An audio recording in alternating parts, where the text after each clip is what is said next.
Hi. If you'd like to introduce yourself, please. Hi, my name is Lisa Mittler. I'm a professor here that teaches accounting, financial managerial accounting. So we'll start off with our questions. What's your opinion on the Apple ecosystem? Well, I kind of went into definition on the ecosystem, and it's a community of interacting organisms and their physical environment. So with Apple, it would be like the Apple iPhones, the Mac, the earbuds, the Apple TV. So that would be the organisms within the physical environment. Apple's ecosystem is kind of like a walled off garden, is what I heard earlier in when I was in researching it, meaning that all the Apple products work really well together, and they all are integrated. So if you're using an Apple phone, you can pull that up on your Mac and so forth. The earbuds work with the Apple phone. The problem comes in is if you try to leave that ecosystem. So that's where the walls come into play. They're tall walls, and it's hard for you to get out because if you can't use your earbuds on many other products.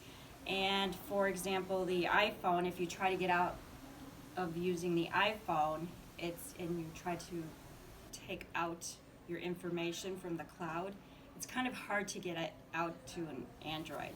So the ecosystem is there, and it works really well if you have Apple products, but it doesn't work well if you try to get out of the Apple products. Definitely. I definitely like the walled garden analogy. Yeah. Why do you think so many acquisition and merger attempts fail with Apple? Um, well, one of the main reasons is why mergers fail is because there's too much emphasis on the financials of the prospecting company, and they tend to fail because when you try to merge, you have different personalities and you have different priorities, and they tend to clash. So too often management focuses on the synergy of the companies, and they kind of overlook the integration and the corporate culture. So Apple itself has a unique corporate culture, and it may not integrate well with whomever they're acquiring. So that's one of the reasons why the acquisitions tend to fail.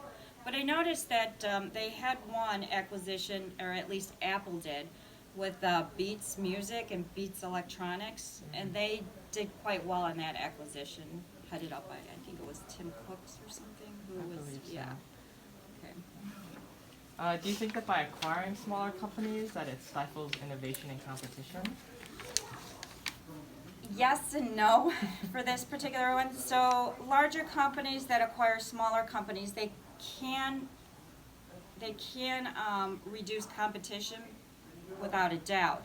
But as far as innovation is concerned, yes and no. So innovation will always be there, whether a company will acquire another company. So it's always going to be there as long as you have talented people in that workforce. So to conclude, yeah, I think it can stifle innovation, but as long as you have people there who are willing to invent in that workforce, it should be okay. Okay. Do you think Apple acts as a monopoly in the technology industry? I myself don't. So I had to look this up. And a monopoly, the definition of a monopoly is a market situation where one producer or group of producers um, control or supply the goods and services, and where the entry of new producers is prevented or highly restricted. So, according to that definition, Apple is not a monopoly, and there's so many key players in the industry like Samsung, LG. It looks like Huawei and Vivo are some of those in that particular industry. So I don't think they're a monopoly. And then, what's your opinion on the iPhone Forever plan? So the iPhone Forever plan, I think it's a win-win situation for both. It's a win for the consumer because according to that plan, you pay for 12 months, and after 12 months, you can upgrade into the latest, greatest gadget that Apple may have. And Apple has their hooks in you. You're always going to be an Apple consumer because you're always going to want the upgraded product. Do you think you would ever enter into the iPhone Forever plan? I may. My family members do have Apple, and they're always raving on how they like Apple. So, but they do have the Apple Forever plan. Oh boy. Would you consider Apple as a necessary company? I do. Any company that makes a product that a consumer wants is a necessary company. Yeah. And do you think we should ignore Apple's current accusations of their violations of antitrust laws? No, it shouldn't be ignored. So I kind of looked at antitrust laws, and antitrust laws, the goal is to level the playing field in the free market and prevent businesses from having much power. So this case keeps coming up with Apple. So it's Apple versus, or Pepper versus Apple, and this case was back in 2001 with antitrust laws. And the litigation claims its Apple Store policies amounts to an unfair monopoly because of the Apple apps, and there's some sort of commission fee that Apple says, hey, if you want to use our apps or develop our apps, we're going to charge you 30%. So I don't really think anything should be ignored. No company is above the law, so is basically the answer.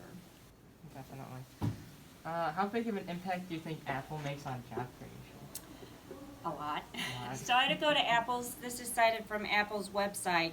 So Apple says it's responsible for creating approximately 2.4 million U.S. jobs across all 50 states. The company is currently on track to invest $350 billion in the U.S. economy, and that's by 2023. And lastly, they're planning to create more than 20,000 jobs in the next few years. So yes, they are a huge impact on the market. Apple is the highest taxpayer in the world. How do you think you as an individual would be effective if Apple was suddenly put out of business? Well, this question kind of threw me. You can kind of go in two different directions. As far as taxes are concerned with Apple, if they went out of the economy, they're the huge. I don't think as an individual that would impact me much, because I feel that there'd be other companies that would absorb that marketplace. As a consumer, if Apple went out of business, that would affect me immensely because I no longer would have their products. I kind of looked into this a little bit more. I realized that Apple probably will never go out of business because of the fact they have about $240 billion in free cash flow, and they have all these patents. So I don't think that's gonna ever happen. Do you think that Apple data mines user information and shares it without our knowledge? Kind of. Kind of. I think they share our data by our pure ignorance on these privacy controls. So, for example, I kind of dug a little bit deeper into this. So, there was an article in the Washington Post, and it was by Gregory Fowler, who ran a test showing that on an average night, his iPhone sent over 5,000 sent data to over 5,000 trackers, and this was in one night. And the relevant information that was sent was like your IP address, your email address, your phone numbers, and even your GPS coordinates. So I was shocked. That was just in one night, 5,000 trackers were sent. Granted, some apps do need to know your GPS address, so like DoorDash and DoorDash would be one. But some of this information was sent to like Google and Facebook, and so they would track you with this information with relevant ads. So let me kind of look at. I also looked at. Apple needs to do a better job at their privacy controls. So they tend to bury their privacy controls, and yeah, they do ask you permission, but if you want to shut off and you want to use those privacy controls, they kind of make it difficult for the consumer to get at those privacy controls. Definitely. So, yeah, they share evidence, and yeah, it's through our ignorance of how to do this. Yeah, there is a way to request your personal information from Apple, Mhm. but it takes about like a week or so for them to send everything over, and they don't even really send over like everything that's relevant. They don't, and I kind of did some research, and it's just like spreadsheet after spreadsheet of your information. It's unbelievable. So it's definitely hard for the normal consumer to interpret it. Yes, yes. Thank you again for being a part of our interview. Thank you.